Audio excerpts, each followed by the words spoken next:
안녕하세요. 세무사 최용준입니다. 우리가 무심코 했던 행동 때문에 안 내도 되는 세금을 내야 된다면 정말 억울하겠죠. 그런데 사실 이런 경우가 참 많습니다.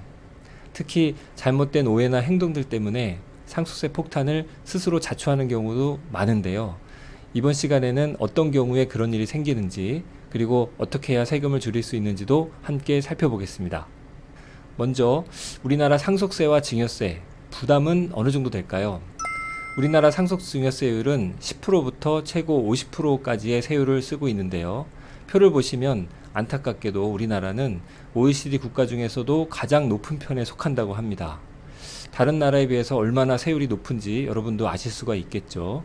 그러다 보니까 자연스럽게 상속세와 증여세 부담을 줄이기 위해서 다양한 시도를 하게 되는데요. 문제는 세부담을 줄이기는커녕 오히려 부작용이 생기면서 세부담을 더 크게 만드는 경우도 많다는 겁니다. 뿐만 아니라 무심결에 부모님께 잘해드리려고 했던 것이 오히려 나중에는 상속세 부담을 더 키우는 경우도 많은데요. 이처럼 세금 폭탄을 부르는 잘못된 습관, 어떤 경우가 있는지, 또 우리가 조심해야 될 것은 무엇인지 자세히 살펴보도록 하겠습니다.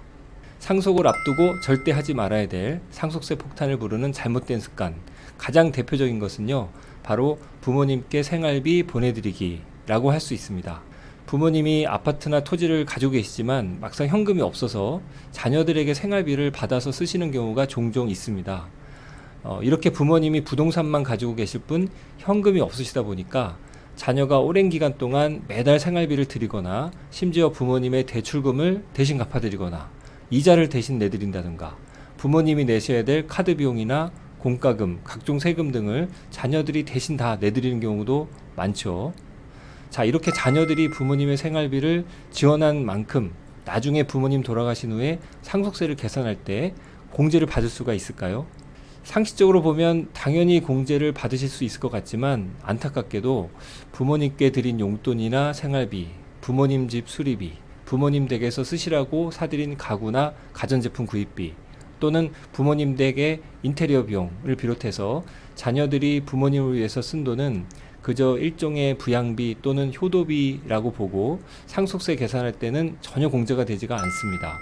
그리고 사실 이런 비용들은 오랜 시간이 지나고 보면 그게 부모님을 위해서 쓴 비용이었는지 자녀 스스로를 위해서 쓴 비용이었는지 구분하기도 어려울 뿐 아니라 그 사실을 구체적으로 입증하기도 참 어려운 경우가 대부분입니다. 부모님의 병원비를 대신 내드리는 것도 마찬가지입니다. 부모님이 병원에 입원하시게 되면 수술비와 병원비, 그리고 오랜 기간 치료를 위해서 간병비, 약값 등을 자녀들이 부담하는 경우가 많죠. 그러나 이렇게 자녀들이 병원비를 대신 내드리는 것은 상속세 면에서는 안타깝게도 별다른 혜택이 없습니다. 특히 오랫동안 투병하시는 바람에 그동안의 병원비, 간병비, 약값, 생활비 전액을 자녀들이 대신 부담해 왔다면, 그리고 그 금액이 상당한데도 인정을 못 받는다면 더 억울한 상황이 될 수밖에 없겠죠. 저도 이런 효자 효녀분들이 부모님을 위해서 쓴 이런 비용들을 하나도 인정 못 받고 비용은 비용대로 쓰고 상속세는 상속세대로 많이 내고 이런 모습을 보면서 참 속상한 적이 많았습니다. 자, 그런데 이렇게 부모님을 위해서 쓴 비용들은 왜 상속세에서는 공제가 안 되는 걸까요? 실무적으로 이렇게 자녀들이 부모님을 위해서 쓴 비용들은 사실 부모님께 효도하기 위해서 쓴 일종의 부양비, 효도비라고 보기 때문인데요. 안타깝게도 현재 상속세법에서는 이런 비용들을 상속세에서 공제해주는 장치가 전혀 마련되어 있지 않기 때문입니다. 자, 그럼 전혀 방법이 없는 걸까요? 물론 방법이 있기는 합니다.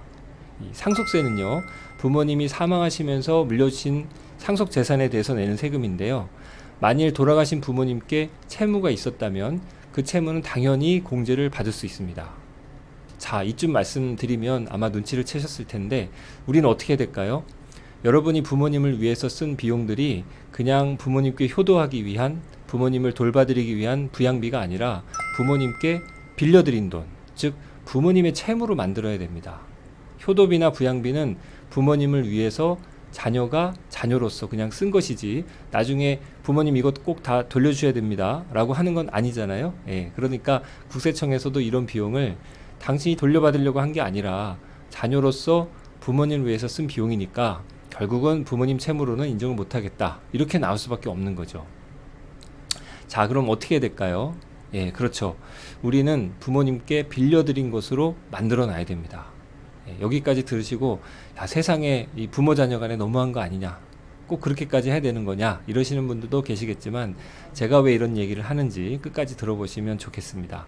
만일 부모님의 생활비, 병원비, 대출금 상환 등으로 2억 원을 지출한 분이 있다고 가정해 보겠습니다. 이런 비용을 아버지의 카드나 현금으로 계산을 했다면 아버지 상속재산에서 2억 원이 이미 줄어들었겠죠. 만일 상속세율이 40%인 분이라면 이런 지출로 인해서 2억 원의 40%, 즉 8천만 원 정도의 상속세도 동시에 줄어들었을 겁니다. 그런데 이 생활비를 자녀가 자녀의 돈으로 다 부담했다면 이건 그냥 부모님 부양비로 쓴 돈에 불과한 거고요. 자녀가 이걸 쓸 당시 나중에 돌려받을 돈, 즉 부모님의 채무로 보지는 않기 때문에 상속세 면에서는 아무런 공제도 받을 수가 없게 됩니다. 즉 자녀 입장에서는 부모님 위해서 돈은 돈대로 썼는데 상속세는 8천만 원이나 더 내야 되는 이런 기막힌 상황이 되는 거죠. 자, 이런 억울한 일을 당하지 않으려면 미리미리 준비를 하셔야 됩니다. 그럼 여러 가지 상황별로 어떻게 준비해야 되는지 살펴보겠습니다. 만일 부모님의 상속을 앞두고 있는 상황이라면 좀 냉정하지만 가급적 부모님의 신용카드나 예금으로 병원비, 수술비, 생활비 등을 지불하셔야 됩니다. 그런데 부모님이 부동산만 가지고 계시고 현금이 없는 상태다. 그럼 어떻게 될까요? 어쩔 수 없이 여러분이 대신 내드리더라도 반드시 뭔가 대안을 세워놓으실 필요가 있습니다. 물론 부모님께 생활비를 보태드리는 취지는 좋지만 나중에 상속세를 계산할 때 전혀 공제를 못 받을 수도 있으니까 내가 지금 부모님께 드리는 돈이 생활비나 용돈, 즉 그냥 드리고 마는 그런 돈이 아니라 빌려드린 돈, 즉 나중에 돌려받아야 될 채권 채무라는 점을 명확하게 해두셔야 됩니다. 즉 내가 드리는 돈을 부모님 입장에서는 채무로 만들어야만 비로소 나중에 상속재산에서 공제를 받을 수가 있는 거죠. 만일 부모님이 부동산만 있고 생활비로 쓸 현금이 없는 상태다. 그럼 어떻게 하는 게 좋을까요? 만일 부모님의 부동산을 담보로 1억 원 대출을 받을 수 있다면 일단 그렇게 생긴 현금으로 우선 부모님의 생활비나 병원비로 지출되도록 해야 됩니다.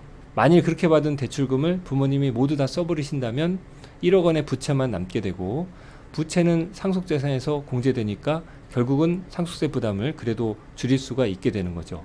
가령 부모님의 상속세율이 40%라면 부채 1억 원을 만든 결과 4천만 원의 상속세를 줄일 수 있게 되는 겁니다.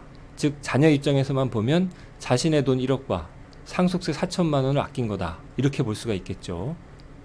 자, 그런데 만일 부모님 대출이 불가능한 상황이다. 그럼 어떻게 될까요? 부모님의 임대용 부동산을 활용할 수도 있습니다. 즉 현대 임대 중인 부동산의 월세를 좀 낮추고 전세 보증금, 즉 부채를 높이는 방법이죠. 그렇게 보증금을 인상해서 현금이 확보되면 이 현금은 다시 부모님의 생활비, 간병비 등의 용도로 우선 사용되게끔 해야 됩니다. 물론 보증금을 높이는 것보다 월세를 많이 받는 게 경제적으로 좋은 건 사실이죠. 그래서 차라리 보증금은 그대로 두고 그 대신 생활비를 자녀가 빌려드리는 걸로 하는 경우도 많습니다. 이때 조심하셔야 될 점은요, 매달 조금씩 생활비를 보내드리기보다는 차라리 그냥 몇 달치를 한꺼번에 보내는 것이 훨씬 더 낫다는 겁니다. 아무래도 매달 조금씩 드리는 건 누가 봐도 이걸 용돈 드린 걸로 보지 빌려드린 거로 보기는 좀 어렵지 않겠습니까? 매달 조금씩 부모님께 용돈 드리거나 부모님을 위해서 대신 신용카드를 쓴다든가 대신 지출을 한 경우에는 국세청에서 채무로 인정해주지 않는 경우가 더 많은데요. 그렇게 하지 말고 차라리 몇 천만 원을 한꺼번에 보내드리면 이건 용돈 드린 게 아니라 빌려드린 것으로 볼 가능성이 더 높겠죠. 물론 채권 채무 계약서도 미리 써놓으시면 더 확실할 거라고 생각이 됩니다. 부모님은 이렇게 자녀들한테 빌린 자금을 꾸준히 꺼내서 쓰시다가 다 쓰시면 자녀분들은 또 목돈으로 한꺼번에 빌려드리는 겁니다. 그래서 여러분이 그렇게 빌려드린 돈은 어쨌든 부모님의 채무로 인정받기가 더 쉽고 그 결과 나중에 상속세 계산할 때 부모님의 부채로 공제를 받아서 상속세 부담을 조금이라도 줄일 수가 있게 되는 겁니다. 꼭 이렇게까지 해야 되느냐 이러시는 분들도 많을 텐데요. 만일 지금처럼 자녀 돈으로 부모님의 생활비를 지원하고 계시는 분들이 있으시다면 이제는 좀 바꾸셔야 됩니다. 돈은 돈대로 쓰고 세금은 세금대로 낼 수는 없지 않겠습니까? 안타깝지만 부모님을 부양하고 그 생활비를 지원하는 효자, 효녀들이 오히려 상속세 면에서는 불이익을 받는 이런 상황에서는 어쩔 수 없는 선택이다라고 말씀을 드립니다. 네, 지금까지 시청해 주셔서 감사드리고요. 저는 또 다음에 상속세 폭탄을 부르는 잘못된 습관 어떤 것이 있는지 계속 설명드리겠습니다. 감사합니다.